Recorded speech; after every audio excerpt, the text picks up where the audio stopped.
Record on this computer. All right, here we go. When we left last week, we were King Solomon was in charge. Um, I should also.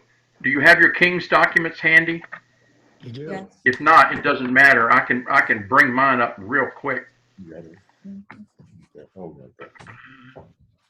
on. Kings and pharaohs of the ancient world. Yeah. Okay, I've got it. So don't worry about it. Uh, so Solomon was the king when we left last week. His reign has always been regarded as one of the most brilliant and magnificent in Jewish history. But at the same time, it was also one that taxed the national resources and the economic effort to the utmost. A staggering financial burden was involved in creating and in no less maintaining the imperial army and the administration, their necessary infrastructure, and plus all the trappings of an empire. And then you add to that the Solomonic developments in fortifications around the country. We talked about all the different fortresses he was building for defense. And then above all, the erection and the endowment of the great temple in Jerusalem. So to alleviate these overwhelming commitments, King Solomon, who was a wise individual, we know that, rigorously developed trade and commerce, making full use of the strategic location of his kingdom as a bridge between both Asia and Africa and the Mediterranean and the Indian Ocean. And the establishment of ties with the Queen of Sheba, which is present day Yemen, a place I've been to a few times and hope to never go back. The maintenance of a garrison at Tadmor. You may recall, I'll show you on the map in a few minutes, but you may recall from last week, there was this trade post way in the north of Solomon's kingdom that was actually north of Damascus. It was the halfway point between Damascus and Mesopotamia, the Euphrates River. I don't know if you remember, but I'll point it out again. But the whole purpose of that outpost was basically as a trade post, a stopover for caravans that were traveling in that direction. The building of a naval base at Etzion Geber, which is near present-day Eilat, and again, I'll show you that on the map, as well as the alliance that he made with King Hiram of Tyre. In fact, let me bring that map up now.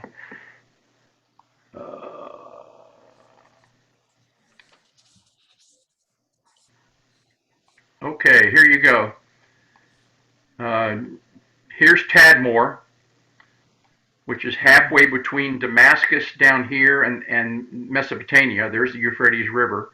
That was the big trading post for those routes. And if you look way down here to the south, at the head of the Gulf of Aqaba is Etzion Geber, which is present-day Eilat. There was an important seaport there with access. If you follow the Gulf of Aqaba south, it dumps directly into the Red Sea. So that was an important place. The League of King Hiram of Tyre. Remember, at one time, Solomon, all of this land here was part of his kingdom, but he gave this up to Tyre when he formed the alliance with the king there. He also preserved the Philistines in the south, remember, to keep them intact as a commercial and seafaring agents on the southwestern shore. All of these fall within the scope of Solomon's economic endeavors, but none of them could ease the strain on the limited resources of Israelite manpower. So now we're going to, I will stop sharing that for a second and share the King's document.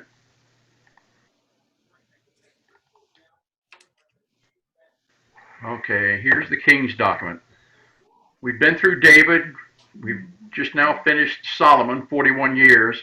So now we come to the split of the United Kingdom, where the north retains the name of Israel and the south takes the name of Judah. And then the kings that trail down through history on those two now, what happens to be separate nations. So we'll be going through Jeroboam, Rehoboam, Nadab, Baasha, Elah, Zimri, Omri, Asa. We'll be covering all of those today in a very short time. But notice that Asa was king for 42 years, and over on the north in Israel, kings were come and went like 2 years, 7 days, 2 years. There was a lot of assassinations going on.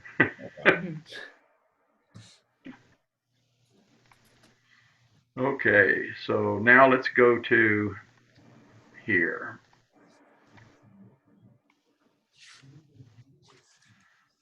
So this was the background of the people's demand for an easing of the yoke that was voiced when the people of Israel all convened at Shem, which is located here.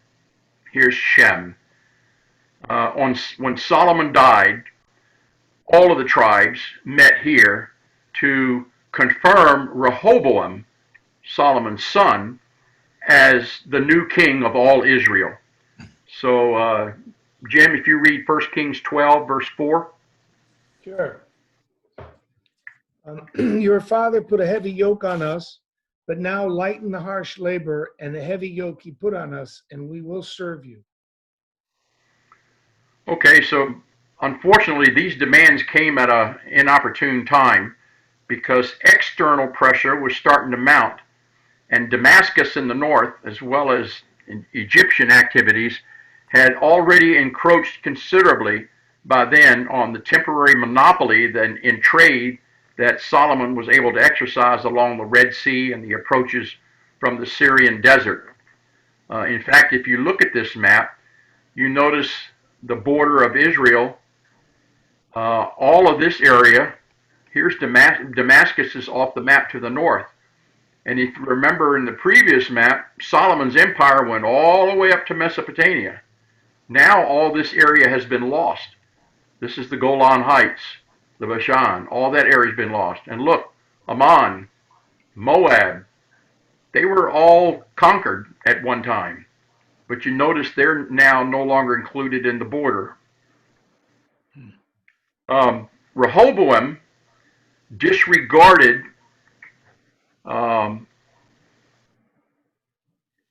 where was I? Yeah. Rehoboam disregarded the advice of his father's counselors to appease the people by giving them false promises. And he decided to respond truthfully, telling them that there would be no easing of the burden.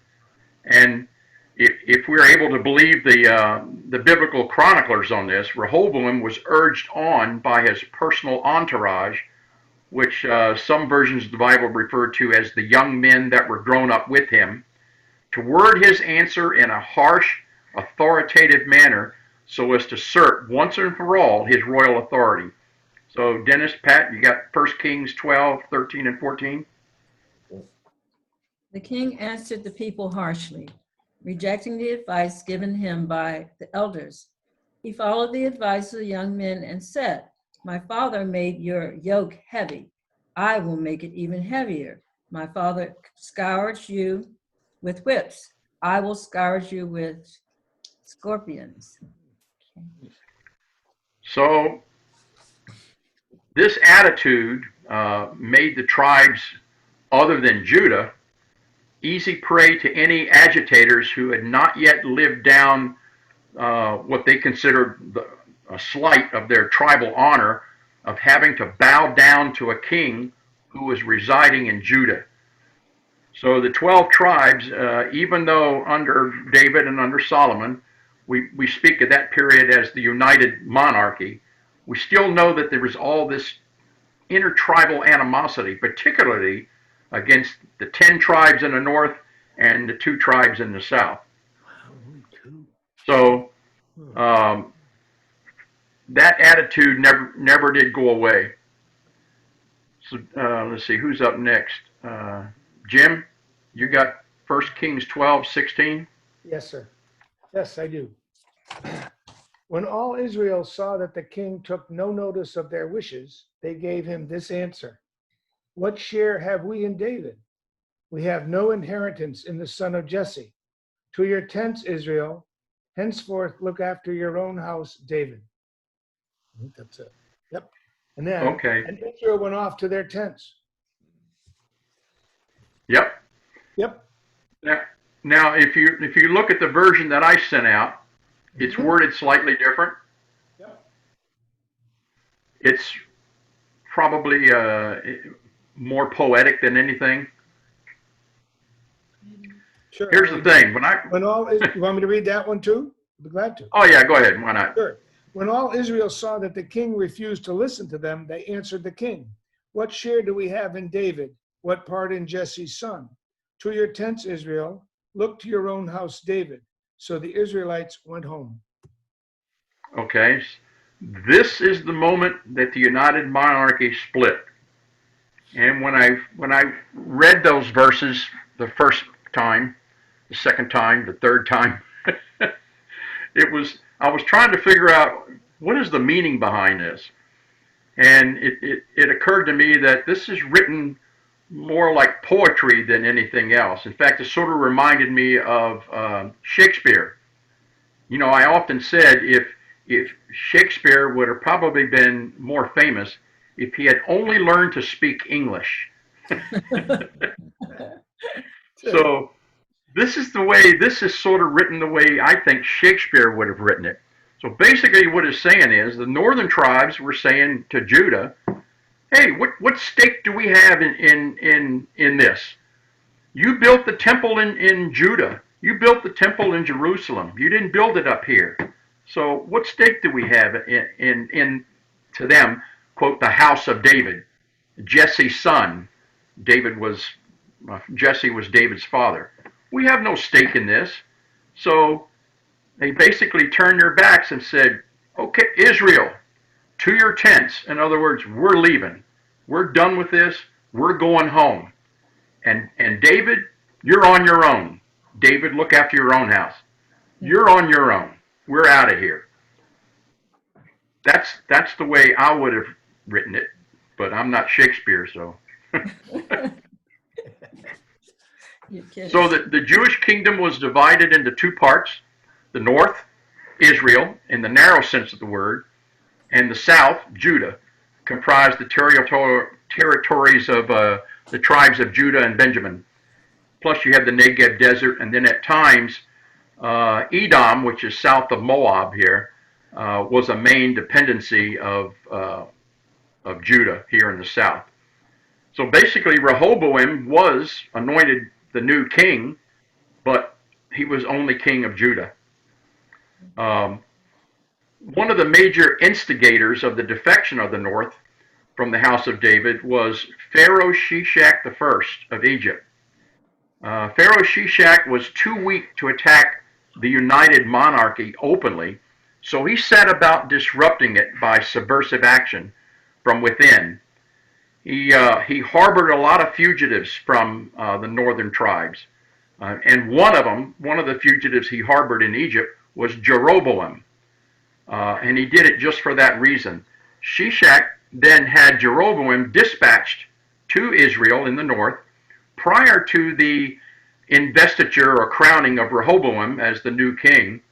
And with the connivance of his agents, he put Jeroboam forward as a candidate for the crown of Israel, to which he was duly elected among the tribes in the north. So biding his time for the ensuing struggle between Judah and Israel to weaken and exhaust the 2 Israelite kingdoms, Shishak launched a major invasion in 924 BC with all the forces at his disposal.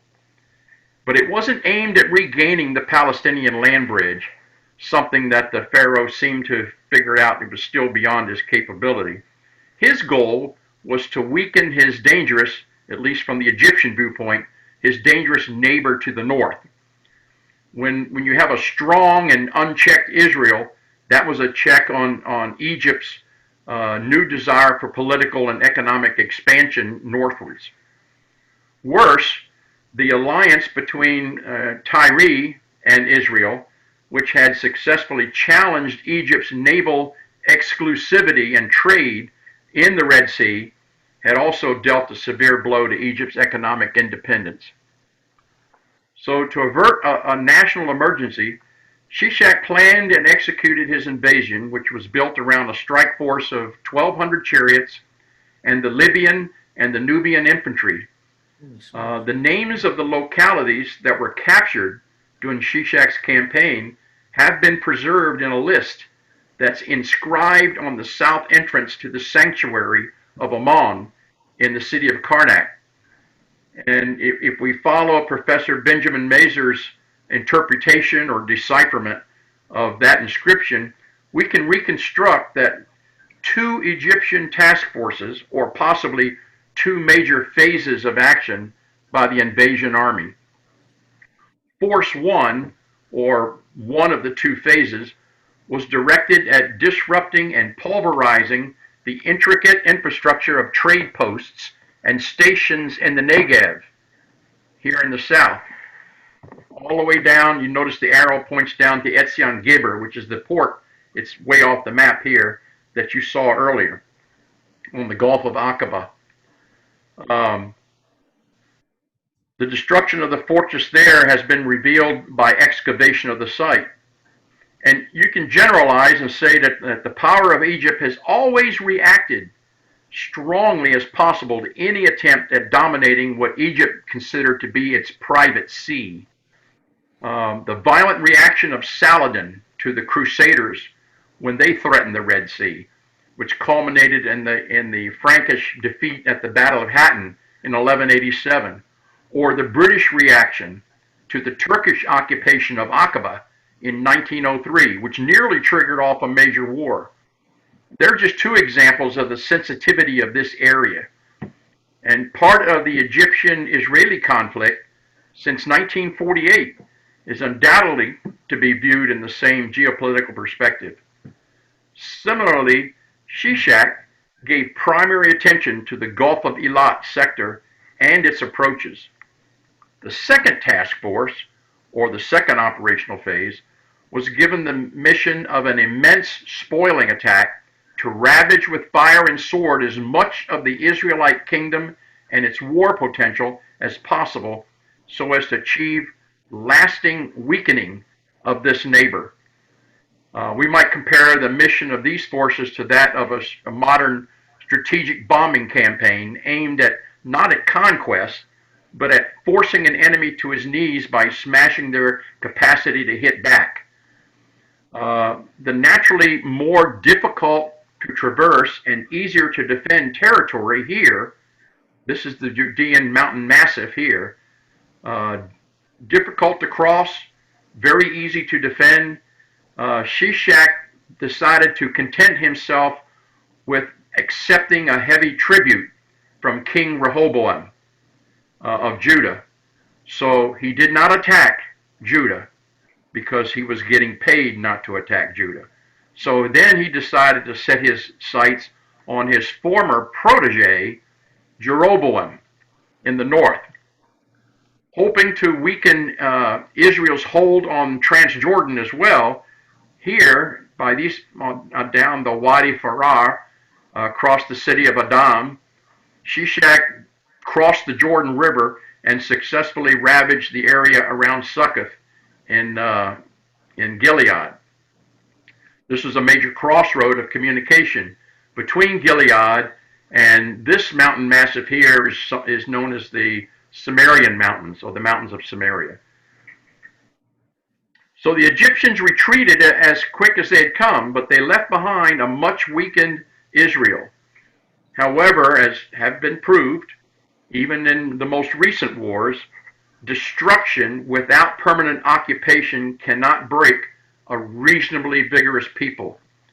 The foundations that were laid down by Saul and David, and then the strengthening of the empire by Solomon were all solid enough to permit a quick recuperation.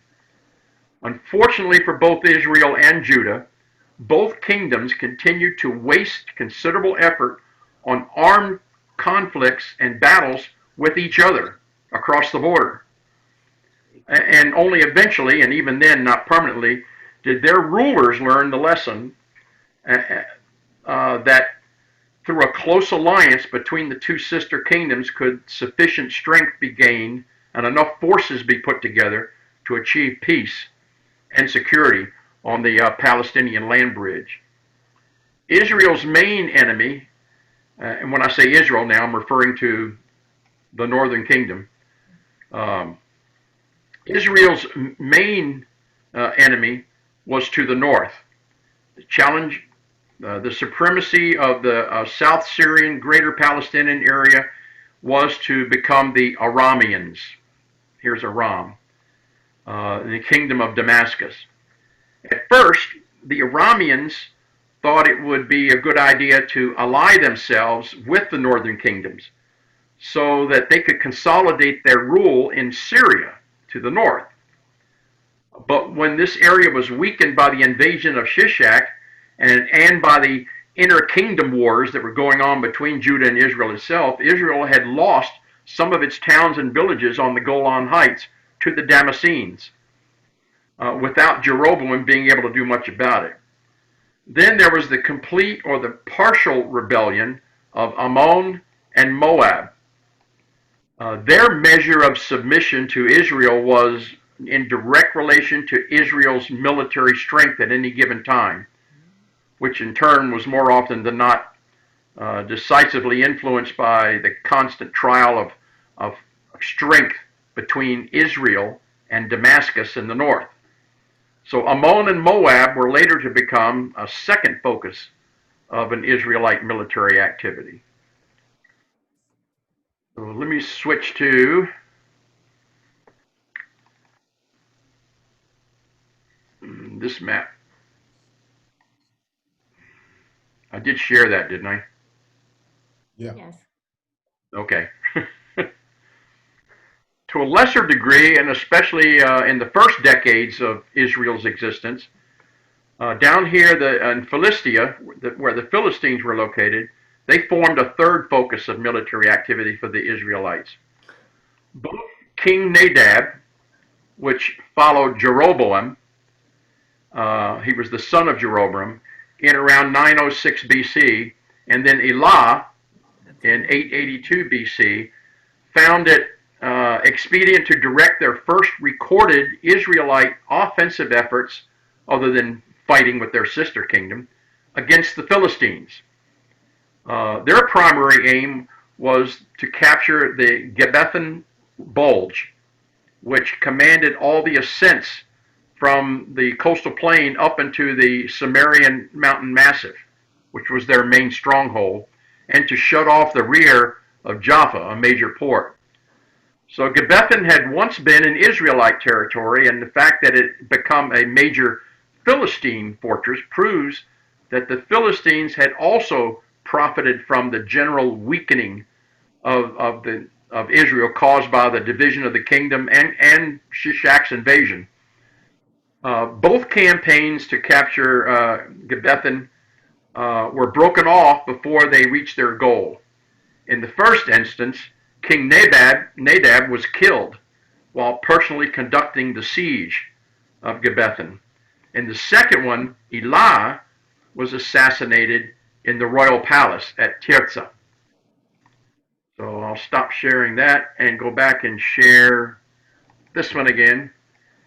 Here is where King Jeroboam, and then following him, Nadab and Elah, this is where the capital of the northern kingdoms of Israel was located at Tirzah. The very concise Bible narrative about the Philistine campaigns includes some valuable hints about the composition of the Israelite forces. So, who's got the long one there?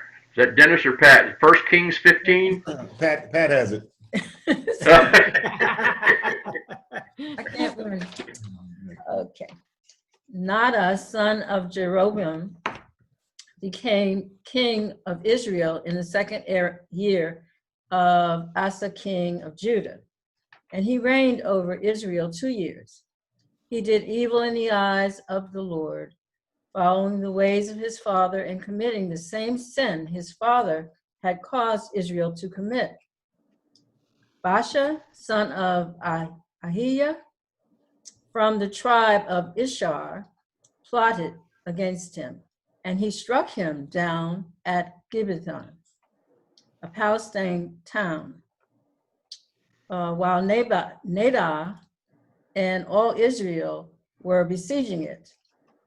In the 26th year of Asa, king of Judah, Elah, son of Baasha, became king of Israel, and he reigned in Tirzah 2 years.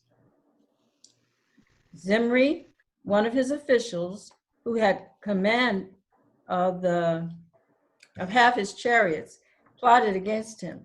Elah was in Tirzah. It's dark in here. In Tirzah, at the time, getting drunk in the home of Arza. The palace administrator of Tirzah, Zimri, came in, struck him down, and killed him in the 27th year of Asa's king of Judah. Then he succeeded him as king. As soon as he began to reign and was seated on the throne, he killed off Baasha's whole family. He did not spare a single male, whether relative or friend. So Zimri destroyed the whole family of Baasha in accordance with the word of the Lord spoken against Baasha through the prophet Jehu. Because of all the sins Baasha and his son Allah had committed and had caused Israel to commit, so they aroused the anger of the Lord, the God of Israel, by their worthless idols. As for the other events of Elah's reign and all he did, are they not written in the book of the annals of the king of Israel? In the 27th year of Asa, king of Judah, Zimri reigned in Tirzah 7 days. Boy, the army was encamped near Gibbethon, a Palestine town. When the Israelites in the camp heard that Zimri had plotted against the king and murdered him, they proclaimed Omri, the commander of the army, king over Israel that very day there in the camp. Then Omri and all the Israelites with him withdrew from Gibbethon and laid siege to Tirzah. And that's good. My grandkids would have loved that. Okay, thanks. That's a tough one. So, Omri, who was commander of the General National Levy, which was called up whenever necessary. Zimri, who was Elah's assassin, was captain of half of Elah's chariots and was stationed with his corps, which comprised the strategic reserve close to the king, at his capital in the fortress town of Tirzah. Tirzah had easy access to roads in all directions, and it was sited at the head of the Tirzah Gorge, which is where the Wadi Farah on the map here goes. This is the Tirzah Gorge.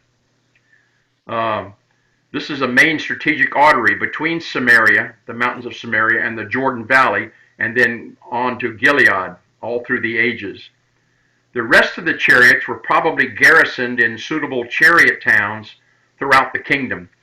So it seems feasible that at least part of these forces had been deployed in the plains around Gibbethon to screen off the siege from any operations from hostile interference.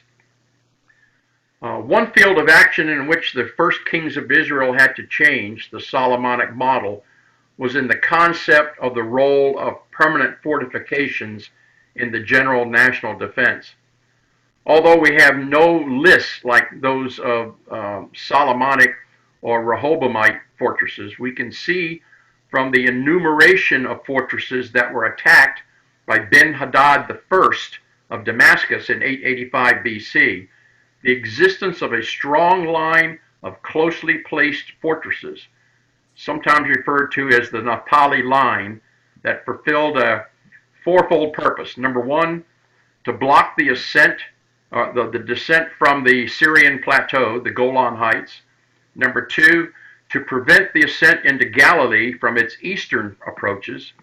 Number three, to stop any hostile movement along the upper Jordan Valley. And number four, to serve as a permanent base for offensive actions against the Golan and the Bekaa. The Bekaa is a great valley between Mount Hermon and the Lebanon mountain massifs. Uh, the passage about Ben-Hadad's conquest mentions Ijon and Dan and Abal Beth Makkah and the Chinnereth with all the land of Naphtali. So, Jim, you've got 1 Kings 15:20? I do. Okay. Yep. Oops, better no, and I'm unmuted. I am unmuted. Ben-Hadad Yep. agreed with King Asa and sent the commanders of his forces against the towns of Israel. He conquered Ijon, Dan, Abel, Beth, Marakah, and all of Kinnereth, in addition to Naphtali. Okay. If you look at the map, a similar list from the time of the Assyrian invasion by Tiglath-Pileser III, which happens about 150 years later, also mentions among these fortifications of the so-called Naphtali line the cities of Kadesh and Hatzor. So, Dennis, you got 2 Kings 15:29, or Pat? Yep. In the town of Pekah, king of Israel, Tiglath-Pileser, king of Assyria, came and took Ijon, Abel Beth Makkah, Janoah, Kedesh, and Hazor. He took Gilead and Galilee, including all the land of Naphtali, and deported the people to Assyria. Okay, so the fortress here at Chinnereth guarded the Via Maris, or the Way of the Sea, or the portion of the great international route that comes through here. And it's on top of a steep traverse, squeezed in between the fortress and the sea, in a defile that's only a few yards wide. And we've already discussed the strategic importance of the role of Hatzor in the last time we met. But as a reminder, it guarded the Via Maris near the point where it branched off into two roads, one heading north along the Jordan Valley past Ijon, which is off the map to the north, and the other one on to Hamath and onto the Golan Heights onto Damascus. Kadesh here commands the only descent from the central highlands of Naphtali into the upper Jordan.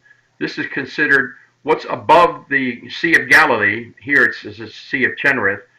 But above the Sea of Galilee, this part of the Jordan River is often referred to as the upper Jordan River, upper Jordan Valley. There's a modern asphalt road that was constructed there by the British for strategic purposes in their fight against the Arab marauders back in 1938.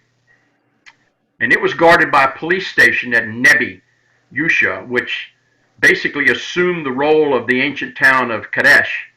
And because of its strategic importance and tactical qualities, this stronghold has figured prominently in the heavy fighting for Galilee in the 1947-48 war for Israel's independence. Abel Beth Makkah, up here on the north, is in the center, near the head of the Jordan Valley, where the road coming from the Bekaa splits into two branches that pass to the west and the east of it, and descend from the Metula Ridge into the Hula Valley. This area that I'm highlighting here, which is kind of a really long rectangular area directly north of the Sea of Galilee, this is the Hula Valley here. Now, I could not find any map that showed the Bekaa very well. So I went to Google Earth and pulled it up, and I can share that with you. Just to get you oriented a little bit. Here's the Sea of Galilee. You're becoming very familiar with these maps now, I know. Here's the Carmel Promontory. This is the Jezreel Valley located here. Okay. Here's Jerusalem down here. Here's the Jezreel Valley. Here's Damascus up here. And right here, this wide plain here is that great fertile valley called the Bekaa. Here it belongs to the Bekaa Governorate today, but that's pretty far north. Here's Mount Hermon, and here's that great spur that runs down. And all these red lines, those are the ski lifts for people that are skiing on the snow. Oh, okay. But when you hear the Bekaa, we're talking about this very wide, fertile valley up here to the north in present-day Lebanon. So let's go back to our map. Oop, wrong one. Stop sharing. Stop sharing. Share. Yeah. Dan, located here, occupied blocking on the lowest spur of the Mount Hermon Massif along the road that leads to the top of the Golan Heights. The Crusaders, the Saracens, the Turks, the British, the Arabs, the Israelis, they've all fought for this area. Typically, the kibbutz, called Dan, built near the ancient city of Dan, has served both as a blocking position against Syrian attempts to gain the Jordan Valley and as a staging area for the conquest of the northern Golan during the Six-Day War. Ijon, which is off the map, was the most northerly and advanced position, and it was sited in the heart of the Bekaa, and it reminds us by its location of the Solomonic strongholds.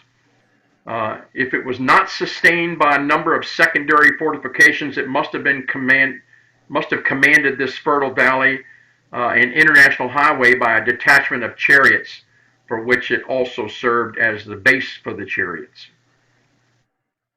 Now we're going to jump back to the other map again, and for the last time, this one.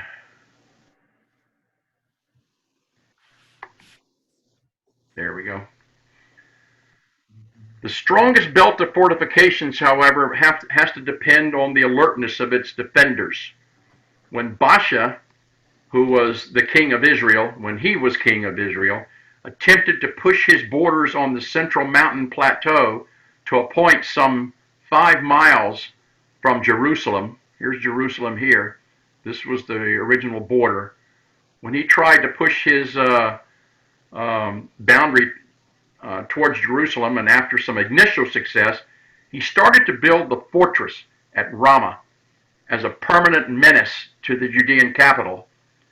Asa, who was king of Judah at the time, took it turns out later to be the fateful step of proposing to Ben-Hadad I, the kingdom of Israel's sworn enemy to the north, an offensive alliance against Israel. In other words, Judah was colluding with the Arameans in the north against his sister kingdom, Israel. This was the opportunity that Ben-Hadad was waiting for, only his armaments were not yet strong enough to wage a war of conquest. So he embarked on a campaign with arms similar to those of Pharaoh Shishak.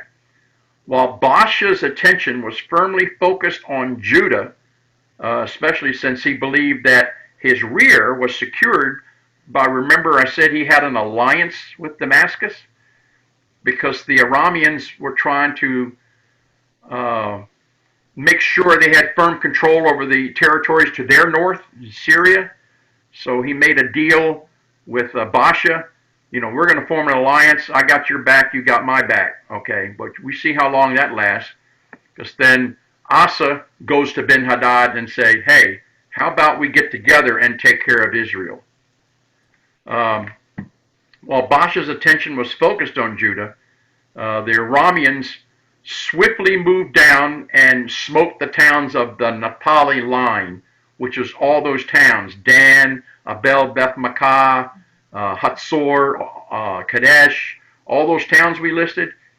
He swept down and bashed all of those towns. Baasha then was forced to break off his construction of Ramah, and Asa could use that time to turn the tables on Israel. So our last reading, 1 Kings 15:22. Yes, sir. Then King Asa issued an order to all of Judah. No one was exempt, and they carried away from Ramah the stones and timber Baasha had been using there. And with them, King Asa built up Geba in Benjamin and also Mitzvah. Okay, so the new fortresses at Geba here and Mizpah here were border fortresses against further Israelite aggression. Judah was saved, but the dangerous precedent of entering into a pact with an external power against the sister kingdom had been created. And that's a very dangerous precedent. And that kind of showed the way to future aggressors of how they could defeat Israel. So that was unfortunate. And that's all I have for today. One of the things I found interesting was when you were reading, Pat, you had that really long one about Nadab and Elah and Zimri and so forth. You notice that the timeline that was included in those passages was all measured against Judah's reign, or Asa's reign, the king of Judah. So everything that was going on in the north, when they wanted to timestamp it, they timestamped it with what year in Asa's reign did this occur. I found that really interesting. The chroniclers, or the writers of these verses, for some reason they took the convention of it really didn't matter what happened in the north. What really matters is what's going on in the south, because this is really the house of David. This is where the temple is. So everything that was going on in the north, where the kings were coming and going, like, well, I don't know. Yeah. But if you read those verses, if you look at them again, you'll see in the second year of Asa, in the 24th year of Asa, in the 27th year of Asa, this is what was happening in the north. It's not so unusual. I've done a lot of genealogy research. I did my entire family history. It's over 1,000 pages. You're welcome to read it if you want. But while I was researching, huh? You sound like While I was researching it, there were many times where I came across the same context. When I'm reading some of these old resources, it would say in the 14th year of King George, or in the 17th year of King John, and what you had to do was you had to go to another source to find out what year did King George reign. He reigned from here to here. Okay, what was the 14th year? That would be 1497. Why they couldn't just say 1497, I don't know. But I thought that was interesting that the chroniclers of these particular passages in the Bible chose that same convention of time stamping what was happening in the Palestinian land bridge at this point in history against whoever was ruling in Judah. So, any questions? I had one because Sure. I read the passage about the king of Assyria and how I guess the people were deported to Assyria. You know, Yes. And I wanted to know which areas were considered Assyria. Is that within Israel or is it outside of that border? Oh no, it was outside that border. Okay. Let me bring up a map. I'll share with you another map that I have. I just got to go to my archives.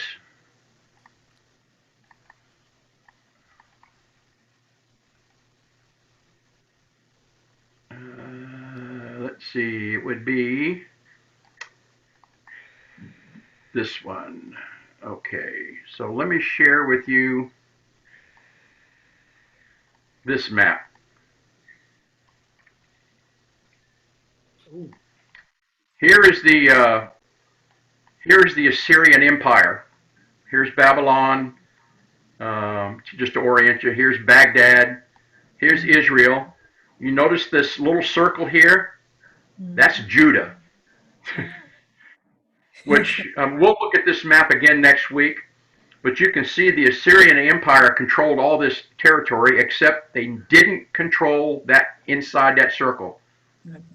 In other words, they eventually defeated this Israel in the narrow sense, the 10 tribes to the north. They defeated Israel, but they had not yet defeated Judah. It was still independent, okay? But you notice this sort of bluish area right here in the center of the Assyrian Empire? Mm-hmm. That's where they were deported to. Okay. They put them up here. This is like a giant, like a reservation, I guess. And this is where all the Israelites were deported to, Okay. inside this area. Wow. Good question.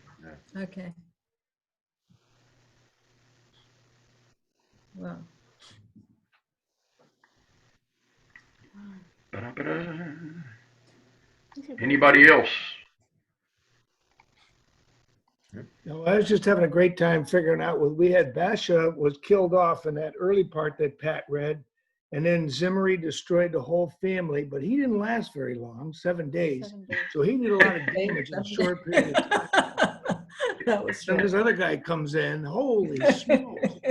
I know. Wasn't any time. No. No. No, it was a bad time. I would not want to have lived back then in these times. But I mean, one of the things you get from these lessons, I hope anyway, is the realization that while we may have been reading the Bible, you know, our whole lives, we sometimes lose sight of the fact that during this time, there were hundreds of thousands of people living here, all who had lives. They all had to get up in the morning, find food, find shelter, take care of their families. And some of them got drafted and they had to go out and fight and they had to, you know, we're talking about real people. And all of them had fallacies. Even the great men of the Bible all had serious flaws. I mean, David had serious flaws. Solomon had serious flaws. Not to mention that he had 700 wives. Now, that's a flaw. I'm surprised he got anything done. Yeah. I mean, who wants to walk into a bathroom and see 14,000 pairs of stockings hanging on the curtain rod of the bathtub? You know, who wants to see that? Not me. He had a big palace. Yeah.